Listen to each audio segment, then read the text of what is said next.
Alors, voilà l'extrait numéro 1. Donc, l'extrait, vous le connaissez par cœur maintenant, hein. On l'a tellement lu, tellement travaillé. Donc maintenant, je vais essayer de voir un petit peu comment se compose mon texte, d'accord? Et je pense que vous savez à peu près comment il se compose, parce qu'on l'a déjà travaillé un petit peu en classe et en commentaire composé.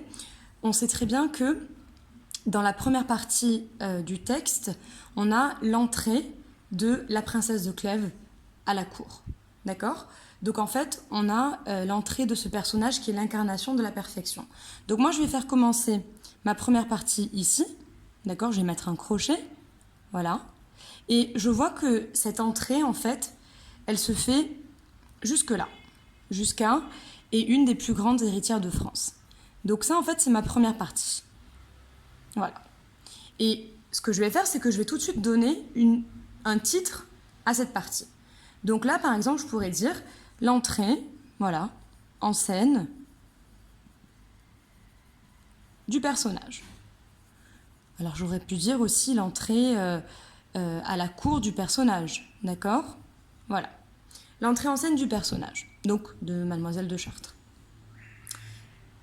Je continue et je me dis, bon, j'ai trouvé ma première partie, maintenant il me faut une deuxième partie.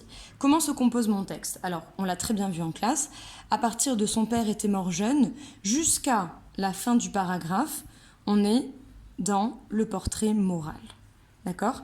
En fait, le portrait moral qu'on arrive à déduire à partir de l'éducation que Madame de Chartres prodigue à sa fille. D'accord?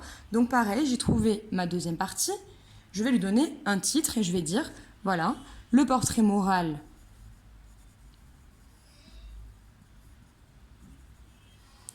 du personnage à travers l'éducation de sa mère. Que j'arrive si vous voulez, à déduire à partir de l'éducation qui nous est rapportée ici. D'accord? L'éducation de sa mère. Très bien.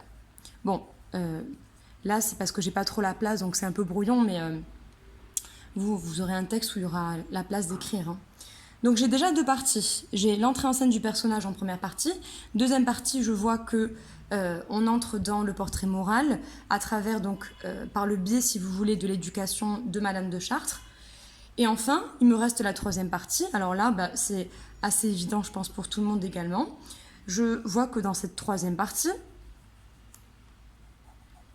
il est question du portrait physique de Mademoiselle de Chartres. Donc là, je vais écrire le portrait physique de Mademoiselle de Chartres.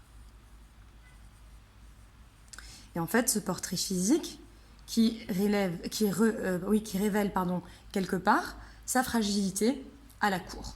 D'accord? Donc en fait, moi, quand je vais faire ma lecture linéaire, ce que je vais dire, c'est, mon plan, en fait, suit la progression du texte et j'ai trouvé 3 parties. Et vous voyez que ça ne correspond pas forcément au paragraphe. Hein. Là, j'ai trouvé 2 parties en un seul paragraphe. Donc, ce n'est pas toujours les paragraphes qui vous donnent le plan du texte. C'est à vous de réfléchir, c'est à vous de voir comment est-ce qu'il s'organise de manière logique. Très bien. Donc, voilà, j'ai 3 parties et ça, je vais l'annoncer dans mon introduction. Et en fait, ce que je vais faire tout au long de mon explication, donc j'ai 10 minutes pour présenter ma lecture linéaire, ce que je vais faire, c'est qu'en fait, je vais relever quelques procédés qui me montrent l'entrée en scène du personnage, qui me montrent sa première apparition, d'accord, son premier contact avec la société. Et donc, je vais voir effectivement que la réaction, par exemple, des autres, d'accord, la réaction autour d'elle, si vous voulez, de son entourage. Je vais parler de sa beauté, donc elle a une beauté vraiment très frappante, etc., etc. D'accord? Là, c'est la même chose. Je ne vais pas relever tous les procédés. Je ne peux pas relever tous les procédés. Je vous rappelle que vous avez 10 minutes. Donc, je vais faire un choix, en fait. Je vais faire un choix. Voilà. Par exemple, je vais prendre la deuxième partie parce que celle qui est la plus étoffée. Là, je vais montrer je vais montrer quelque chose à travers le portrait moral du personnage. Donc en fait, ce que je vais montrer, c'est qu'elle est très vertueuse. Et je vais montrer que sa mère l'a armée en fait pour faire face aux vices de la cour. Et donc je vais relever quelques procédés, d'accord, qui me montrent ça. Voilà. Donc par exemple, son père était mort jeune et l'avait laissé sous la conduite de Madame de Chartres, sa femme dont le bien, la vertu et le mérite étaient extraordinaires. Donc là déjà j'ai une énumération. Je vois déjà le portrait moral de Madame de Chartres. Donc là je montre le portrait moral des personnages. Je peux relever par exemple le champ lexical de la vertu. Je peux parler également de l'argumentation de Madame de Chartres pour convaincre sa fille et non la contraindre, etc. etc. D'accord? Et tout ça, ça me montre finalement que la princesse de Clèves est vertueuse et qu'elle le restera jusqu'à la fin. D'accord? Donc c'est quand même un passage qui est très très important pour comprendre la suite de l'œuvre. Et à la fin, pareil, voilà, je vais montrer le portrait physique qui, quelque part, révèle un petit peu sa fragilité, sa vulnérabilité à la cour, puisque, comme on l'avait vu en classe, il y a des symboles d'innocence, de pureté, de candeur, qui montrent qu'elle va entrer dans un monde qu'elle ne connaît pas et qu'elle va devoir lutter, d'accord? Et elle va devoir vraiment faire ses armes dans ce monde-là. Voilà. Donc, ce que j'ai fait, c'est que j'ai trouvé mes 3 parties. Et maintenant, la question que je vais me poser, c'est quel est le fil conducteur de ma lecture? Bon, moi, ce texte, en gros, qu'est-ce qu'il me montre? En quoi est-ce qu'il est important? Eh bien, tout simplement, je vais y répondre par une question très simple, enfin, par une réponse très simple.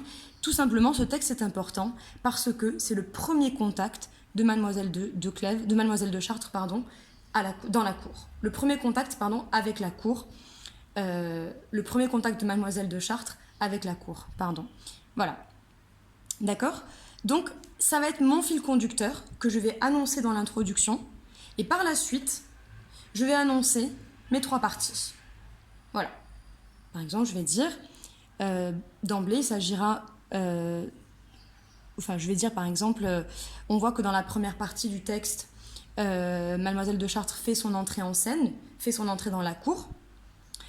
Et donc, on pourra étudier les réactions de son entourage. Dans la deuxième partie, on verra que l'auteur a beaucoup insisté sur son portrait moral à travers l'éducation de sa mère, etc., etc. D'accord? À travers le récit de l'éducation, plutôt. Et enfin, dans la troisième partie, on verra que cette troisième partie traite du portrait physique de Mademoiselle de Chartres, ce qui va révéler sa fragilité au sein de cette cour. Là, je n'ai pas vraiment rédigé, je vous dis ça de manière très spontanée. D'accord? Voilà. Donc, je vais revenir maintenant à la méthode de la lecture linéaire.